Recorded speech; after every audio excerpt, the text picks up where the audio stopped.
Hi friends, अभिमान academy एक बार फिर से आपका स्वागत है। और 69,000 शिक्षक भर्ती में जो जनरल की कैटेगरी की लिस्ट रिविजिट लिस्ट में होने वाली है, ऐसा मेरा अनुमान है कि वो ओबीसी एससी कैटेगरी से हो सकता है कि इस बार नीचे जाए। ये आप ये नहीं कह सकते कि हमेशा जनरल कैटेगरी की लिस्ट ओबीसी। देखिए, जब नंबर ऑफ़ कैंडिडेट ज़्यादा होते हैं तो वो मेरिट फिर ऊपर चली जाती है। मतलब ऐसा हमेशा नहीं होता कि हमेशा ही जनरल कैटेगरी की लिस्ट ऊपर रहेगी और ओबीसी एससी की नीचे रहेगी। ठीक है, वो नंबर ऑफ कैंडिडेट के ऊपर है कि कौन सी कैटेगरी के अभ्यर्थी ज़्यादा अपीयरिंग हुए हैं अपनी कैटेगरी में। अब जो मेरिटोरियस कैंडिडेट हैं, वो मेरिटोरियस कैंडिडेट 13,007, 1753 और 24, ये अभ्यर्थी अनरिजर्व कैटेगरी में सेलेक्ट हुए हैं। लेकिन जब ये 50-50 के द्वारा अपनी कैटेगरी में जाएंगे। अच्छा, ऐसा नहीं है कि जो एमआरसी में तो जगह बना लिए हैं। देखिए, मैं आपको इसके बारे में और भी पेज नंबर 141 पर एक बार एक चीज़ दिखा दूं, ताकि आपके मन में से थोड़ी सी कुछ चीज़ें क्लियर हो जाए। कई बार ऐसा होता है कि हम गलत तरीके से चीज़ों को पढ़ लेते हैं और फिर जो है उसके ऊपर आपत्ति जाहिर करते हैं कि हमने ये क्या कह दिया। ठीक है ना। तो ये है पेज नंबर 141। देखिए क्या लिखा हुआ है। लिखा हुआ है अनऑक्यूपाइड, सॉरी, 141, 141 पेज ये है।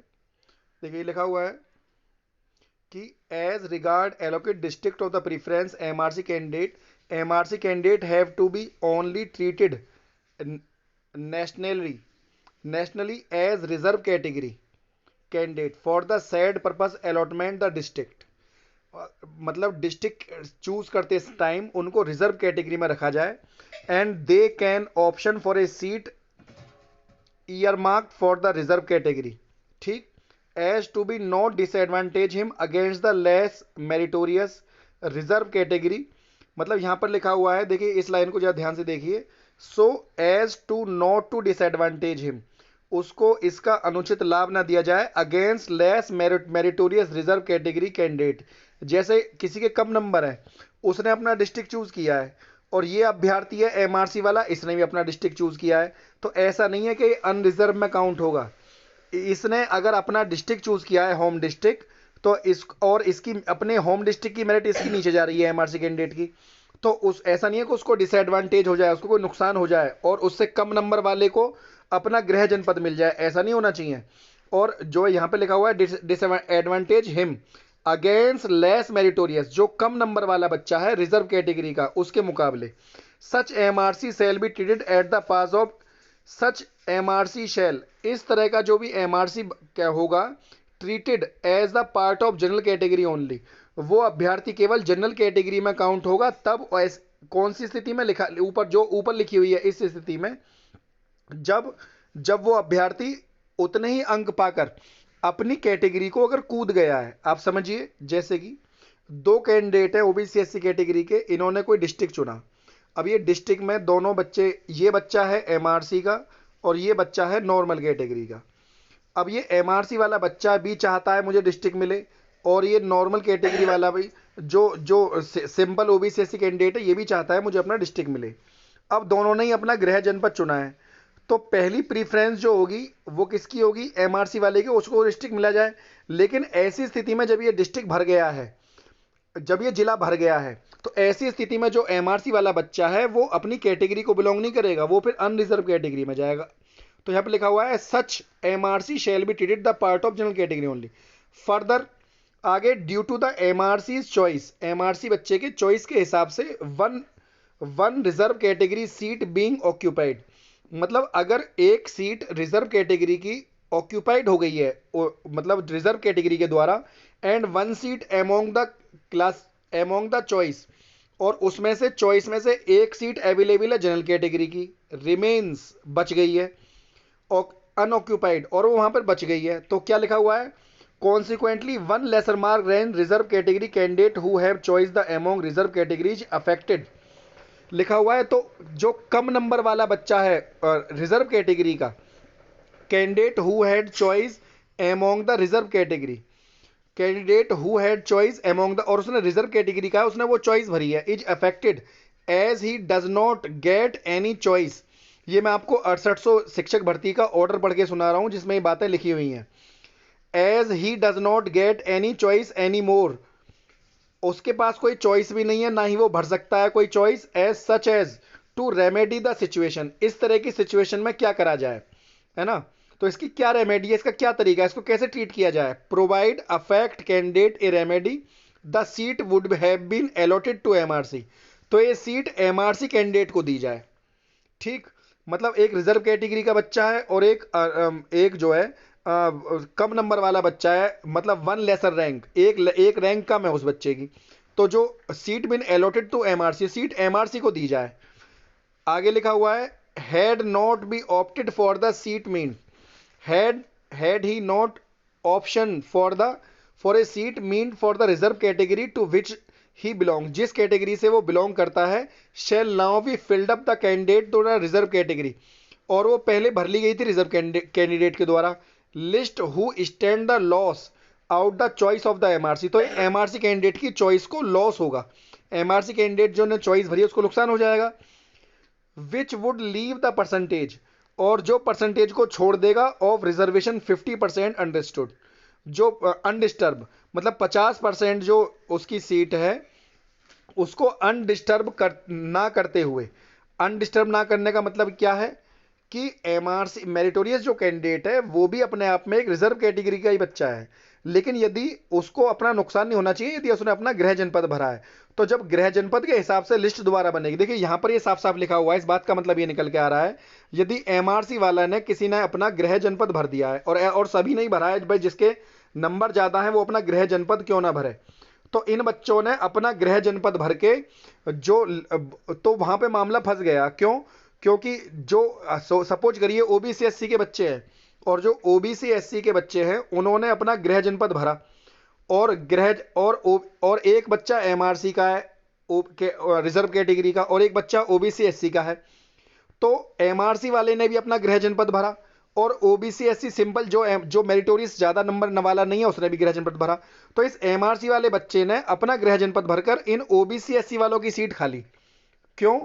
क्योंकि क्योंकि इनके नंबर तो ज्यादा नहीं थे, तो ये तो अनरिजर्व की सीट ले नहीं सकते, मेरिटोर एमआरसी वाला बच्चा ले सकता था सीट, लेकिन उसने अपना गृह जनपद भर के क्या करा, उसने अपने ही भाइयों का यहां पर नुकसान कर लिया। तो ऐसी स्थिति में क्या होगा कि जो एमआरसी वाले बच्चे हैं उनको तो अपना क्योंकि देखिए यहां पर पेज नंबर क्या उस पर लिखा हुआ है साफ साफ, लास्ट ऑर्डर की मैं आपको ये लाइन बता दूं, reservation should not be any circumstances, आरक्षण किसी परिस्थिति में 50% से टोटल सीट से ज्यादा नहीं होना चाहिए। देखिए क्या लिखा हुआ है, reservation should not be in any circumstance, किसी परिस्थिति में रिजर्वेशन मोर देन 50% नहीं होना चाहिए, शुड नॉट बी नहीं होगा।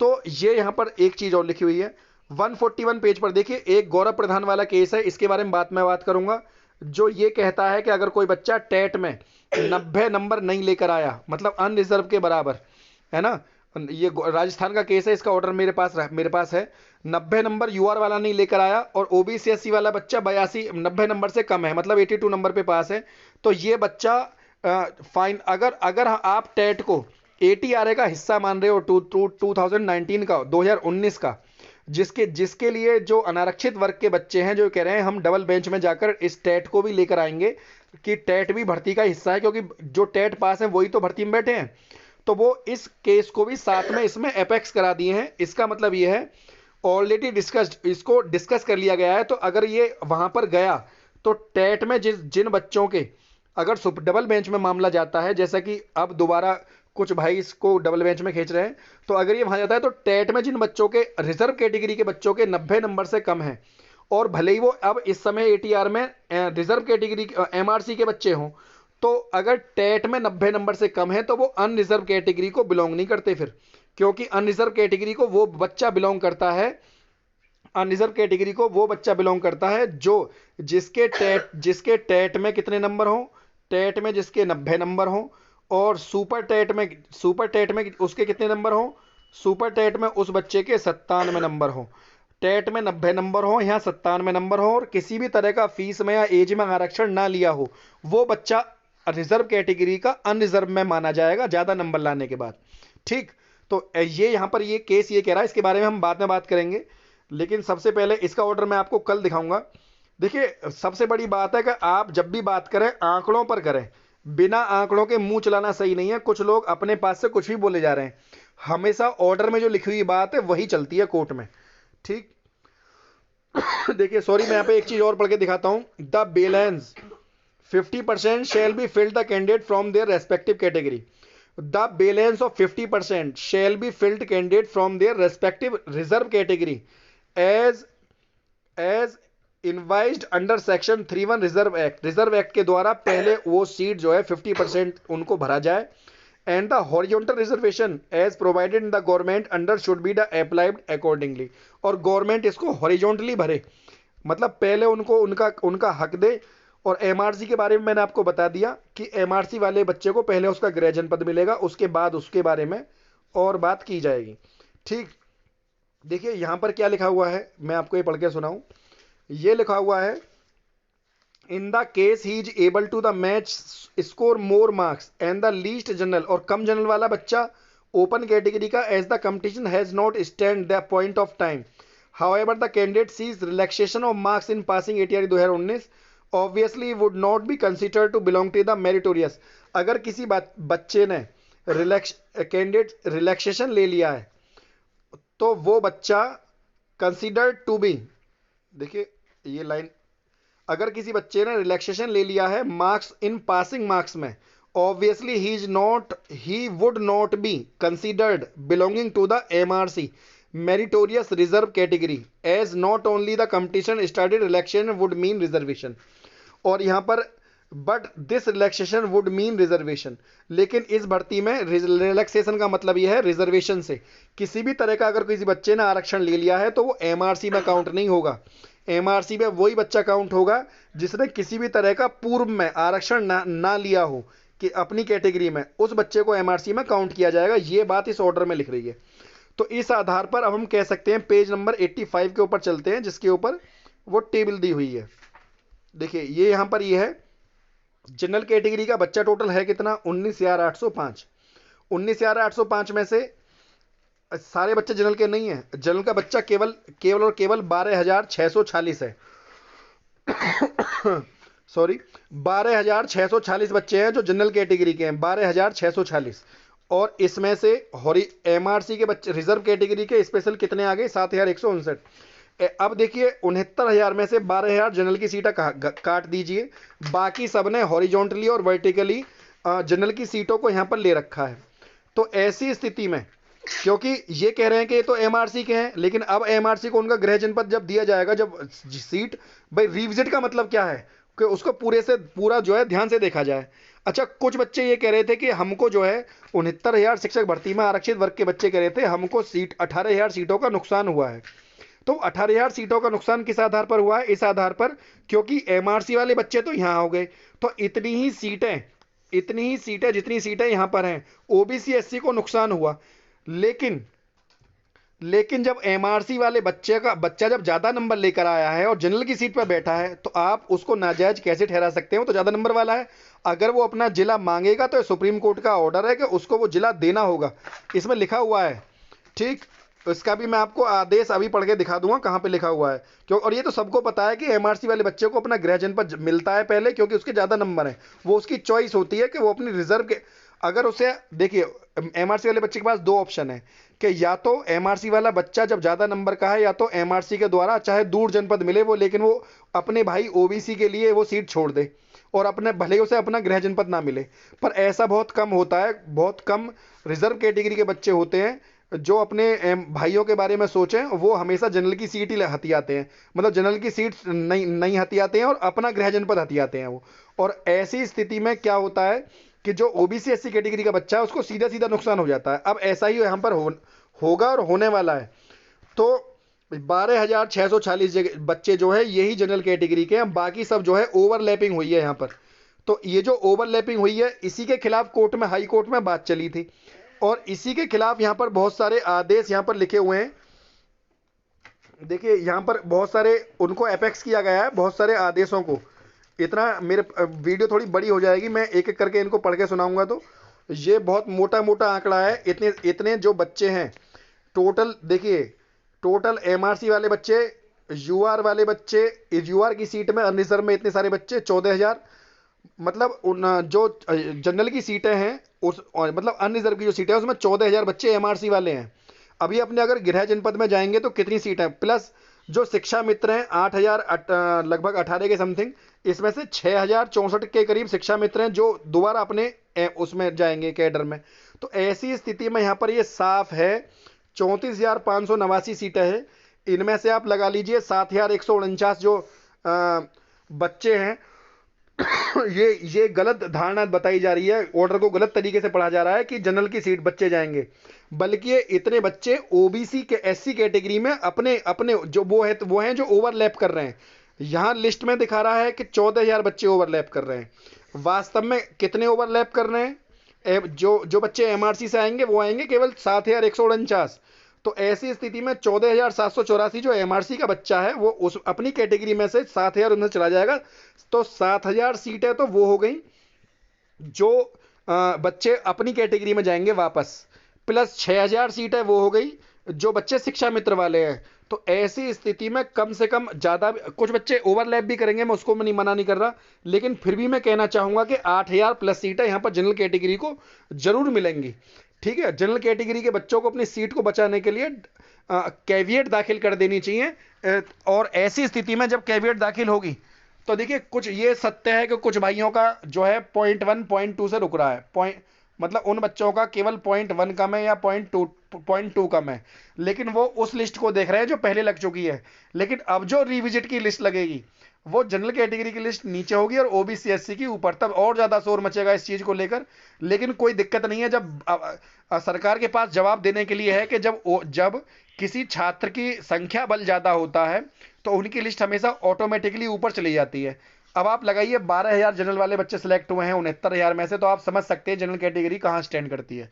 ठीक है, मतलब सेलेक्ट का मतलब ये नहीं है, मतलब ये है कि एमआरसी वाले आरक्षण के द्वारा उनकी सीटों को हम भर लिया गया, इसी का तो विरोध हो रहा है। तो लेकिन क्योंकि ओबीसी का जो बच्चे हैं वो ज़्यादा हैं और आरक्षण को लेकर हमारे देश में आपको पता ही है ज़्यादा शोर मचता है, तो इन चीज़ों को देखते हुए यहाँ पर अब मैं कह सकता हूँ कि जनरल की लिस्ट थोड़ी जो आप पुरानी लिस्ट को ना देखें 1 नंबर 2 नंबर गिरेगी। जनरल की लिस्ट अगर हमने देखा तो कम से कम 64 64 63 62 के आसपास भी जा सकती है, लेकिन नई लिस्ट लगे तब। कुछ लोगों का मानना है कि सरकार किसी को कोई लाभ नहीं पहुंचाएगी, ये तो रिविजिट होने के बाद ही पता लगेगा, क्योंकि सरकार ने अगर कोई काम गलत किया तो मामला फिर कोर्ट में जाएगा, तो सरकार ऐसी कोई गलती करेगी नहीं। आप इस बात को अपने दिमाग से निकाल दें, सरकार कोई गलती करने वाली है। और यहाँ पर ओबीसी एससी कैटेगरी की जो लिस्ट है ना वो भी वो जो है 65 66 के आसपास यहाँ पर रहने वाली है। लेकिन ऐसी स्थिति में एससी कैटेगरी को यहाँ पर थोड़ा नुकसान हो सकता है, क्योंकि जब बच्चे अपनी मेरिट में जाएंगे तो जो पहले मेरिट नीचे गिरने के चांस लग रहे थे वो वहां पर हो सकता है ना हो। ऐसी स्थिति में ऐसा हो सकता है कि वो बच्चे या तो आंसर की मैटर में जुड़ जाएं कहीं, या कॉमन नंबर में जुड़ जाए कहीं, जहां से भी उन्हें नौकरी मिल सकती है वहां पर जुड़ जाएं। देखिए मैं ये कभी नहीं चाहता कि ओबीसी एससी की कैटेगरी का या किसी अभ्यर्थी का या दिव्यांग कोटि के बच्चे का किसी का भी नुकसान हो। मेरा मानना यह है जहां भी आपको नौकरी मिल रही है वहां कहीं वहां जुड़ जाइए। और जो अभ्यर्थी का किसी का अपने विचार हो या किसी चीज़ में बच्चा हमारे साथ जुड़ना चाहता हो तो 9761 27344 97 61 27 34 44 नंबर है। आप हमें कमेंट करिए, अपने विचार प्रस्तुत करिए। फ्रेंड यदि वीडियो आपको अच्छी लगी तो वीडियो को लाइक शेयर, चैनल को सब्सक्राइब करना ना भूलें। आज के लिए इतना ही। जय हिंद, जय भारत।